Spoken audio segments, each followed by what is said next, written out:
2년째 프리랜서 시각 디자이너로 일하고 있는 A씨. 직종 특성상 정규직이 잘 없어 프리랜서로 일하고 있는데 올해로 이 생활도 청산했습니다.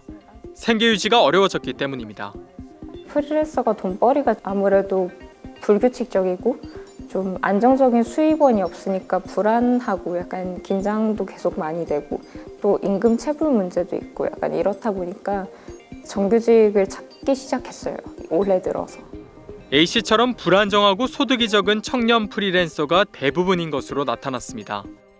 청년 노동조합, 대구 청년 유니온이 지역에서 처음으로 문서 작성과 웹 개발, 디자인 영상 편집 등에서 일하는 프리랜서 128명의 노동 실태를 조사했더니 응답자 가운데 60% 이상이 월 200만 원 미만을 벌고 있었고 이 가운데 40%가량은 월 100만 원도 되지 않았습니다.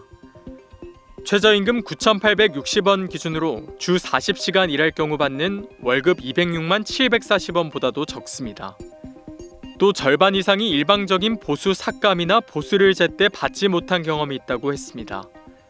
프리랜서로 일하며 가장 어려웠던 점은 일감 구하기가 어렵다는 답변이 가장 많았고 낮은 보수, 업체의 잦은 변경 순이었습니다. 일자리 자체가 수도권에 굉장히 몰려 있어요.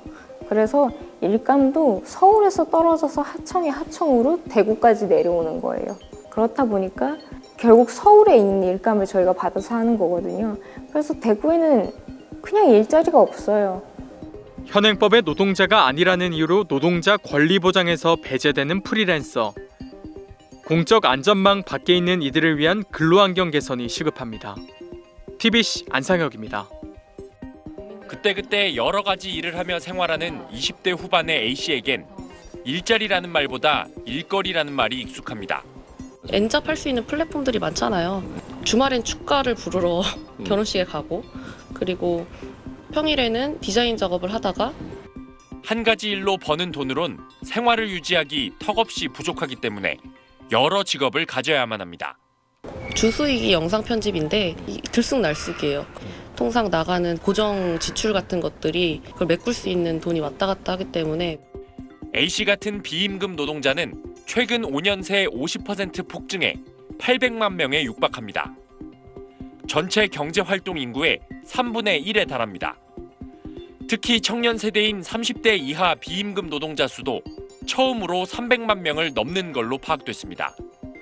소득도 불안정해 직종별로 살펴보니 대부분 연소득이 최저임금에 미치지 못하고 이렇다 보니 생활을 영위하려면 동시에 여러 직종의 일을 해야 하는 이른바 엔잡러 생활이 불가피합니다. 통계를 보고 사실은 저도 되게 놀랐어요. 기존의 사회보장제도 체제는 국민건강보험이든 국민연금제도든 간에 이들을 포괄하고 있지 않아요. 문제는 이들 대부분은 노동자로 분류되지 않아 노동정책의 보호를 받지 못한다는 겁니다. 프리랜서인데 임금을 체불당했어요. 이 사람은 프리랜서라는 이유로 그 보호를 못 받는 거예요. 할 수 있는 건 소송을 해야 되는데 그 100만 원도 안 되는 돈 받자고. 기존의 정규 노동시장이 급격히 허물어지면서 미래 세대에겐 기존의 일자리 관념이 이미 해체된 상황.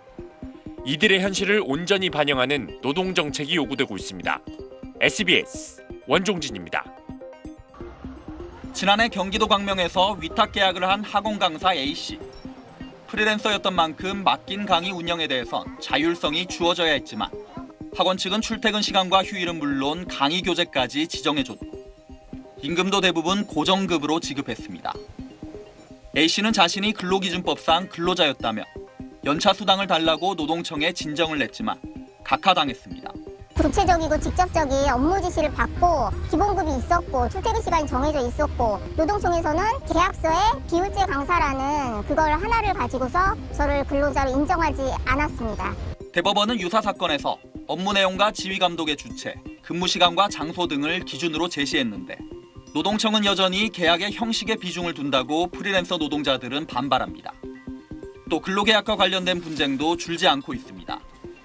직장갑질 119가 제보 637건을 분석한 결과 2012년 의무화된 근로계약서를 받지 못한 사례가 44%로 가장 많았고 갑질 조항을 강요받은 경우도 30%였습니다.